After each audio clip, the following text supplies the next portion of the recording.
Hi, I'm Liz Fassbender. I'm the application scientist for CZID, and today I will be giving a tour of the tool as well as some tips and tricks for analyzing your data set. So I've just logged in to my CZID account and I'm immediately dropped into this My Data tab. If you haven't uploaded any data, yours will be blank, but these are basically all my projects organized into folders with some data about what's located or what is in each project. On the left side of the page, there are filters that I can use to find specific projects. So if I want to find projects with nasopharyngeal swabs, I can do that. And I can also remove these filters at any time. Additionally, there's a taxon filter. So if I want to see any projects that have dengue virus in them, I can search for that here. And I can add threshold filters to make sure that I get taxa or projects recovered with enough reads present in them. I can also use this annotation filter, which I'll go into more a little bit later, but this will help you find projects with taxa that have been annotated as a hit. So you can find samples and projects of interest faster. On the right-hand side, it gives you an overall summary of what's in your My Data tab. If you want to close this out for more room at any time, you could just click this eye. So let's dig into a project. I'm going to go over this medical detectives project, which is numerous samples from pediatric patients from Bangladesh and some from California that had meningitis. Again, if I want to see a summary of just this project, I can click this eye and I can see how many samples are in here, as well as the metadata associated with it. So the first thing that I like to do when I'm looking at a project is to QC it. And there's a few places where you can do your quality control. So the first is this table here. You can add or remove different fields here. So I definitely would like to see total reads. When doing my QC, I can look at things like duplicate compression ratio or ERCC reads if I've done a spike in. And I can also remove things that maybe I'm not so interested in. So I know for this project, all of my samples are human hosts, so maybe I can remove that as well as the created on date. And you can also add any metadata fields here too. Additionally, you can sort the rows. So sometimes if you want to reorganize or find specific samples faster, I like to add my metadata fields and sort that way. You can also do QC with this little bar graph here. So if you click into that, you will get a number of quality control metrics. And so if you're not familiar with what it is, you can just hover over the metric and you'll get a definition as well as a link to our help center. So you can learn more about how to interpret that QC metric. So this is showing the layout of the number of samples that have total reads within this range. And if you want to see the sample that corresponds to this column, you can click. And on the right-hand side, you'll see the sample here. And then you can also add columns here so you can see exact values of things. Great. So you could do that for any of these metrics. Again, and if you want to learn more about it, just hover over and you can access the quality control section of our help center. This is my favorite QC plot. So this shows how the reads fared through our host filtering and quality control steps of the pipeline. So across the top are the steps that are done prior to de novo assembly and aligning to the databases at NCBI. So you can see how many reads are lost during the host filtering step and how many reads are lost during the price-seek step, which removes low quality reads. And so I usually do a cursory overview to see the absolute values here. And if I hover to the right, I can see exactly how many reads were lost. But if you want to compare across samples, you can view this as a percentage as well. So maybe for this one, I can see that there were a lot of adapters removed during this step. So maybe that can inform me that in the wet lab, I would need to do an additional cleanup step or something like that. Okay, so now we're going to move on to the sample report, and I will click into one of the samples here. Again, this is a CSF sample from a pediatric patient in Bangladesh. And the sample report will show me all of the taxa that are present in my sample. And so there are metrics across the top of the sample report to help me evaluate the quality of the hit that's being displayed here. There are two numbers for each metric. The top one is NT, meaning the nucleotide database in NCBI, and the bottom is NR, which refers to the protein database in NCBI. So for column RPM, which is reads per million or normalized value of reads, I can see that there are 29,000 reads per million that are hitting the nucleotide database and over 29,000 hitting the protein database. So that's how I can read that. And again, if you're not familiar with what one of these metrics are, you can definitely hover over the definitions given, as well as a link out to our help center. I'll also highlight that there's this little question mark here. So if you see question mark on any page, if you click it, a modal will slide out with curated articles that will relate directly to the page you're looking at.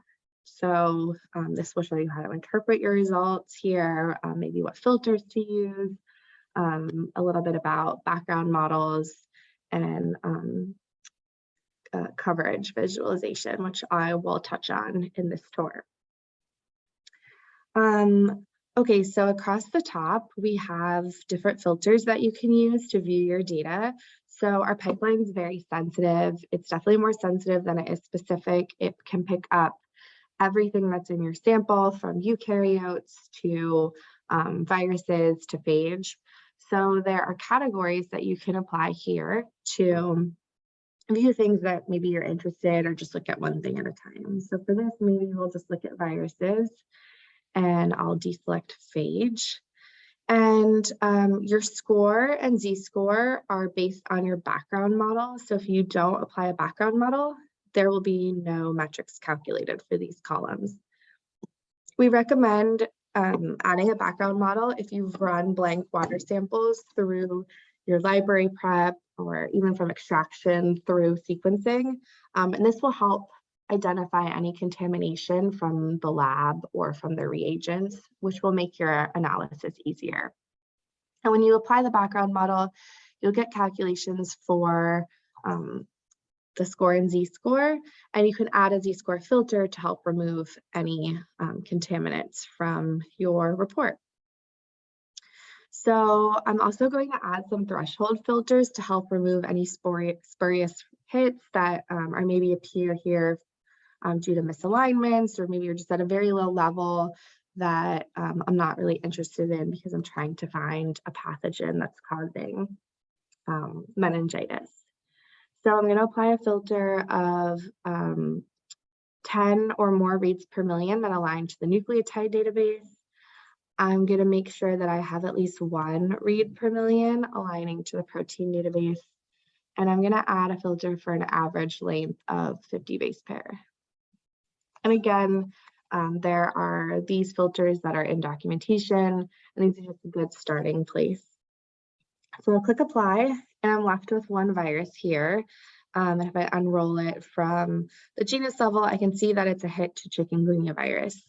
And there are a lot of reads aligning. And so maybe I want to see what the coverage looks like.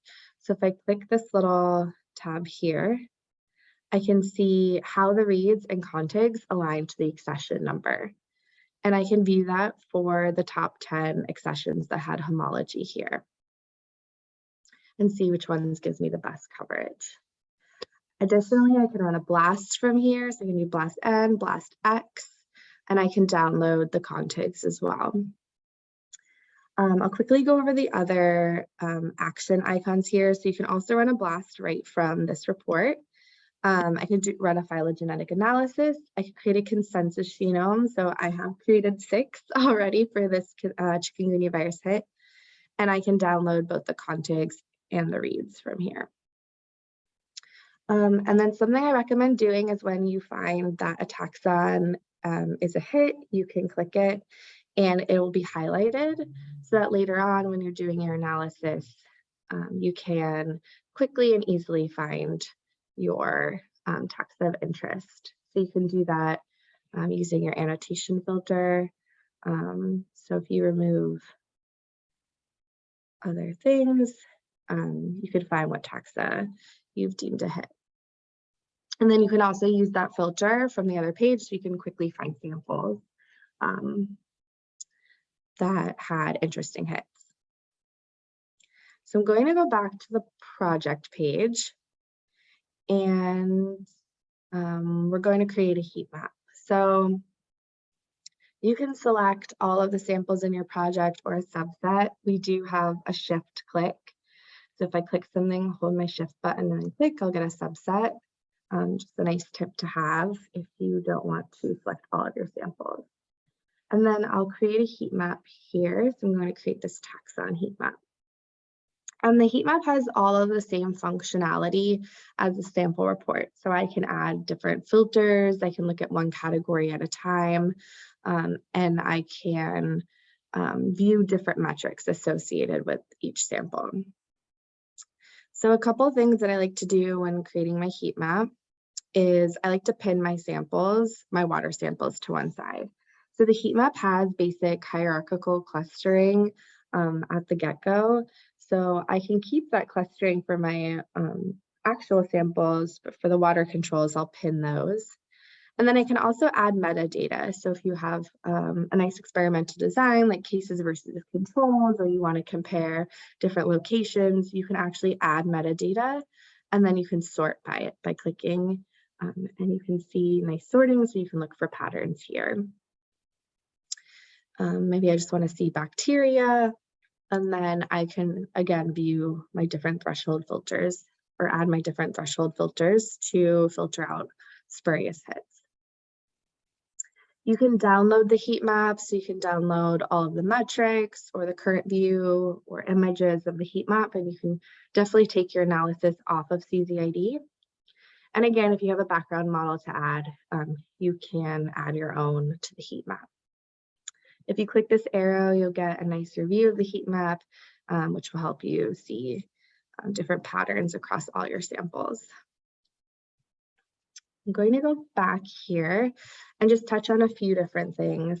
So in addition, so this is how you'd create your background model. So I can select my water samples and click background model and create it here. This is the heat map icon. I can create a phylogenetic tree from here. And then I can also do a bulk download. So if I want to download and take my analysis off of CZID, I could do that easily here. So there's a bunch of different reports I can download. You can do QC metrics, sample data. You can download all your sample reports offline, and then a combined microbiome file. So if you're interested in doing some microbiome statistics, you can download this off of CZID as well. The original input files are only ever available to the person who uploaded the data, but you can download the non-host human scrubbed reads on the contigs and then the unmapped reads, which had no homology to anything. I also am going to show the Help Center. So in addition to the link outs that are found throughout the app, if you just want to get to the Help Center as a whole, you can go to your name and go to Help Center. And it will take you here, which has articles that touch pretty much every aspect of the tool. So this getting started can help you with navigating your data, getting familiar with the CZID features, and then this guide to data analysis can help do a workflow from start to finish if you're not familiar with analyzing metagenomic data sets or you just want to get a feel for CZID itself. This is all about uploading data, quality control, the background models, and this is all about analyzing one sample. So there are 10 articles about filtering and coverage visualization, downloading your data, etc. Analyzing multiple samples covers the heat map and phylogenetic tree. So it's about comparing samples, and then bulk downloads. We also have a SARS-CoV-2 module, which I'm not covering in this video, but there is a section of the Help Center that covers it here. And then some information on security and privacy and frequently asked questions and pipeline releases. So that's always available if there's anything that you are interested in learning about from the tool. And I think that about covers the tour of CZID. If you have questions, you can email us. If you go to your name, there's a contact us link here. And we're happy to help or answer any questions that you have in the future.